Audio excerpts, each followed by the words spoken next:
जैसे ही भगवान कि इस आने की खबर को नंद बाबा ने सुना, तुरंत अपने गले से माला निकाल करके नंदा सुनंदा को भेंट में दे दिया।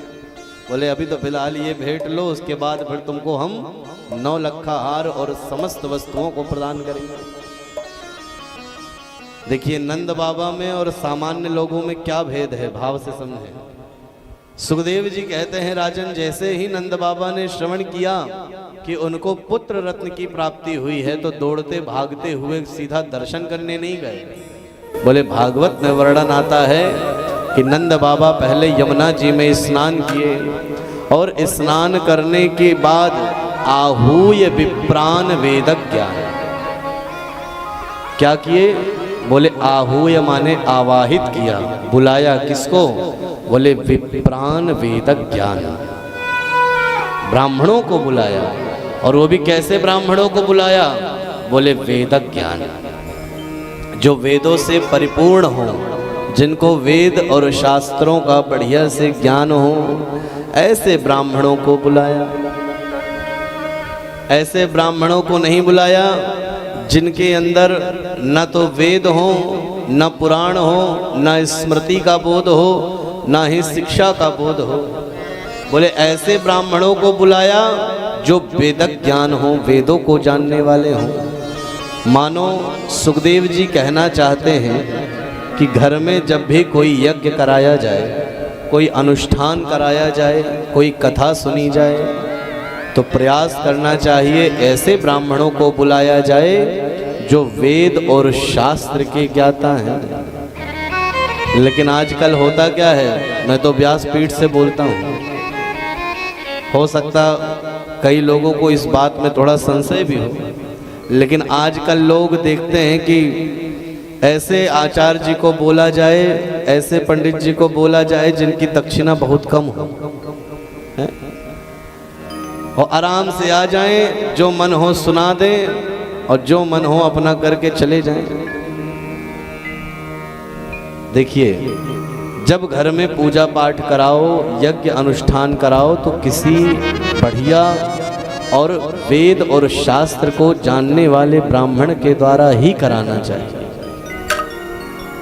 आजकल इतनी दयनीय स्थिति है, ये व्यास मंच है और एक सामाजिक मंच है, यहाँ से बोलना भी जरूरी है। स्थिति क्या दयनीय है, कई लोगों के मुखारबिंद से मैंने कहते सुना है, लोग कहते हैं अरे पंडित जी करते क्या हैं, आते हैं 2-2 4-4 मंत्र सुनाते हैं और बस दक्षिणा लेकर चले जाते हैं, पंडित जी ने किया क्या?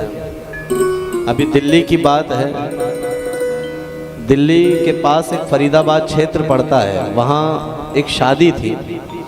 उस शादी में मेरे मित्र की ही शादी थी, मान के चलिए। तो मित्र की शादी थी तो सारा प्रबंध हम लोग साथ में देख रहे थे। तो उस मित्र की शादी में मेरे साथ वो मित्र गया फटाके वाले की दुकान पे, ध्यान से समझिएगा, फटाके की दुकान पे गया। तो फटाके की दुकान पे जा कर के उसने जब फटाके वाले से अपना सब तय तमाम किया कि भैया जैसे ही बारात वहाँ द्वार पे पहुँचे तो द्वार पे इतने फटाके फोड़ना, इतने फटाके फोड़ना, बोले जब तक द्वार पूजा खत्म ना हो जाए तब तक फटाके रुकने नहीं चाहिए। फटाके वाले ने कहा देखो रुकेगा नहीं, लेकिन कम से कम 70-80 हज़ार का खर्चा आएगा। उसने कहा 70-80 हज़ार? बोले 1 लाख रुपया तुमको देंगे, लेकिन फटाके की गति रुकनी नहीं चाहिए, कंटिन्यू चलता रहे। मैंने कहा मित्र से, मैंने कहा यार काहे इतना वायु प्रदूषण कर रहे हो? कह रहा अरे तुम्हारे मित्र की शादी है, कोई मजाक थोड़ी ना। मैंने कहा ठीक है भैया, अपनी अपनी खुशी करो। होटल वाले के पास गए जहाँ पे कथा वो होनी थी दोनों लोगों का अपना। आजकल शहर में तो डच व्यवस्था होती है, आधा आधा वाला। होटल वाले के पास गया, होटल वाले से कह रहा है भैया चारों तरफ लाइट टेंट बिल्कुल ऐसा होना चाहिए कि बिल्कुल चकचकाता रहे एकदम, ऐसा पूरी फरीदाबाद में किसी की शादी ना हुई, जी खोल करके खर्चा। मैंने कहा वाह भाई बहुत बढ़िया। जबकि समझदार व्यक्ति हमारे यहाँ एक कोई बूढ़े बुजुर्ग थे, यहीं चौराहे की बात है, तो वो बैठे, उन्होंने बड़ी अच्छी चीज़ कही। बोले विवाह और मकान, इन 2 चीज़ों में जितना पैसा लगा दो उतना ही कम है। और नहीं तो एक रात की शादी में जब सवेरे व्यक्ति होता है तो ये होता है कि खाली हाथ है। लेकिन उसने खूब खर्चा किया, ठंडी के मौसम में शादी थी। अब जिस दिन शादी की डेट आई तो मथुरा से आचार्य जी को उन्होंने नियुक्त किया था किसी को। तो मथुरा से फरीदाबाद की दूरी 3 से 4 घंटे 2-3 घंटे की है। अब वो पंडित जी भी बड़े महापुरुष ठंडी के मौसम में अपनी 2 चक्का गाड़ी से चल दिए विवाह कराने के लिए। अब ठंडी के मौसम में जब वो पंडित जी एकदम सिकुड़ते ठंडी बिल्कुल पहुँचे वहाँ, और मैं बैठा हुआ था वहीं पे, आकर मेरे बगल में बैठ गए। अब मुझे भी धोती कुर्ता में देखे, वो भी धोती कुर्ता में थे, आए बैठे बगल में। पंडित जी से मैंने कहा, अरे पंडित जी तुम ठंडी में इतने बस से आ गए होते? कहे भैया क्या बताएं, बस से आते कहीं लेट हो गए होते तो दिक्कत होती, जजमान 4 बात कहता। हमने कहा चलो कोई बात नहीं, कॉफ़ी पियो, चाय पियो। चाय काफ़ी पिए बेचारे। अब वो पंडित जी चाय काफ़ी पी करके द्वार पूजा लगी, द्वार पूजा कराए बढ़िया विधिवत। रात को विवाह का कार्य संपादित जब हुआ तो बैठ करके पंडित जी बढ़िया विवाह कराए पूरी रात। और पूरी रात विवाह कराने के बाद जैसे ही सुबेरा हुआ, दक्षिणा देने की बारी आई। अब वही मित्र के पिताजी या दादाजी कोई थे, मेरे पास आए, कहने लगे ये बताओ गुरुजी इनको दक्षिणा क्या दे दी जाए?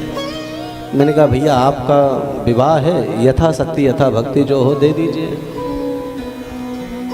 तो मुझसे कह रहे हैं पंडित जी कहीं ऐसा ना हो कि पंडित जी को हम कोई ज़्यादा दक्षिणा दे दें, आप ही बता दो इनको क्या दिया जाए। हमने कहा भैया जो मन हो उस अनुसार आप इनको दे दीजिए, अब हम क्या ही बताएं। तो मुझसे जब नहीं काम बना तो कोई बुजुर्ग के पास गए और उनको जा करके 2100 रुपया हाथ में दे रहे हैं और कह रहे हैं कि जा करके आप चुपचाप ऐसे मुट्ठी बंद करके पकड़ा दीजिएगा। पंडित जी किए क्या है? पंडित जी ने किया क्या रात? और हाथ में वो बूढ़े आदमी लेके और जाके ऐसे जब पकड़ा दिया हाथ में, पंडित जी ने देखा, पंडित जी बेचारे शांत स्वभाव के जेब में रख लिए। मैंने उनसे पूछा, क्योंकि ये जो शब्द था पंडित जी ने किया क्या, बात दक्षिणा की नहीं है, जिसकी जैसी सामर्थ्य वैसा देता है, कोई बात नहीं, लेकिन ये जो एक शब्द था कि पंडित जी ने किया क्या रात भर। तो 2-3 दिन बाद में उनके यहाँ जब गया, सब लोग बैठे हुए थे, तो मैंने यही बात रखी। मैंने कहा एक शब्द आपने विवाह में कहा था सवेरे की, जो पंडित जी रात भर विवाह किए तो रात भर किए क्या? कई लोग कहते हैं पंडित जी मुनुन मुनुन करके जो है चले गए और पैसा लेके चले गए। बताओ पंडित जी ने किया। मैंने कहा डीजे वाला आपका आया, लोगों के कान फोड़े और 2 घंटे में 50,000 रुपये लेके चला गया। उसने बहुत अच्छा काम किया, निश्चित ही बढ़िया काम किया, नचाया गवाया। फटाके वाले को 1 लाख रुपए दे के गए थे, वायु प्रदूषण भी किया, आस पड़ोस वालों के कान भी फोड़े, बहुत अच्छा काम किया, 1 लाख रुपए आप दे के भेजे। दुनिया भर के सारे खर्चों में आपको सब कुछ वास्तविक लगा, केवल एक खर्चा आपको व्यर्थ का लगा, और वो खर्चा था पंडित जी की दक्षिणा। और लगा क्यों? बोले लगा इसलिए कि पंडित जी काम ही क्या था, रात भर आए, थोड़ा बहुत इधर उधर बोले, विवाह कराए, चले गए। अब आप समझिए कि पंडित जी ने रात में किया क्या। बोले हर व्यक्ति अपने थोड़े थोड़े काम को करके संपादित करके चला गया, लेकिन पंडित जी जब रात में विवाह कराने बैठे तो वो जो पंडित जी मंत्र बोलते हैं और क्रिया कराते हैं, उसका सीधा सीधा सिद्धांत समझिए कि सिद्धांत है क्या। बोले वो पंडित जी सामने गौरी और गणेश विराजमान होते हैं, उनके सामने बैठ करके हाथ जोड़ के पूरी रात मैं देखता हूं कि जो कितना भी क्लोज रिश्तेदार क्यों ना हो वो भी पूरी रात नहीं जगता है। केवल बिटिया का, लड़का का जो भाई होगा या पिता होगा वही जगते हैं, बाकी तो रिश्तेदार भी जाके सो जाते हैं। लेकिन वो पंडित जी पूरी रात जग करके क्या प्रार्थना करते हैं भगवान से, एक बात में समझिए।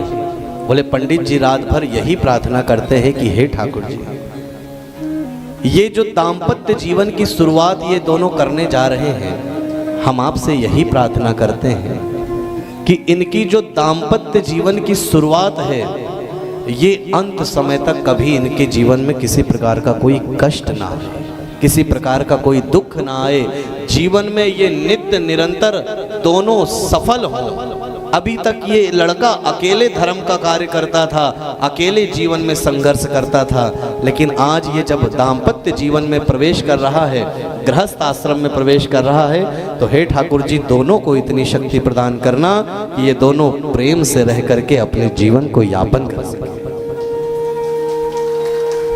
रात भर बैठ करके यही कामना करता है और सवेरे हम क्या कहते हैं, बोले पंडित जी ने किया क्या? बोले रात भर बैठ करके जो पंडित जी आपके मंगल की कामना कर रहे हैं, जो पंडित जी दोनों युगल पति और पत्नी के मंगल की कामना किए पूरी रात, उन पंडित जी को हम कहते हैं कि भाई पंडित जी ने किया क्या? पंडित जी के आप लोग जब चरण छूते हैं, जैसे जब कोई आकर के मेरे चरण छूता है, पैर छूता है, और कई बार तो मैं देखता हूँ उम्र में बहुत बड़े बड़े लोग होते हैं चरण छूते हैं, तो जो चरण छूते हैं तो ये चरण व्यक्ति विशेष के नहीं छुए जाते, ये चरण छुए जाते हैं इंसान के अंदर बैठे हुए उस संस्कार के। अगर कोई ये सोचे कि ये हमारे चरण छू रहे हैं तो वो सबसे बड़ा मूर्ख है। बोले चरण छूते हैं आपके अंदर बैठे हुए संस्कार के, आपके अंदर बैठे हुए वेद के, आपके अंदर बैठे हुए पुराण के, उसके चरण छुए जाते हैं। अगर कोई व्यक्ति ये सोचे कि हमारे चरण छुए जाते हैं तो नहीं। कभी गुरुकुल की पद्धति में आप जाकर के देखिएगा, आश्रमों में कितने संघर्ष से व्यक्ति वेद और वेदांत का अध्ययन करता है, लेकिन ये आज बड़े ही शर्म की बात है कि लोग आचार्यों का सम्मान करना छोड़ दिए हैं, और आचार्यों का सम्मान करना छोड़ दिए हैं। इसलिए मैं देखता हूँ न जाने कितने ब्राह्मण बालक, न जाने कितने पंडित जी लोग अपने इस कर्म को करना छोड़ दे।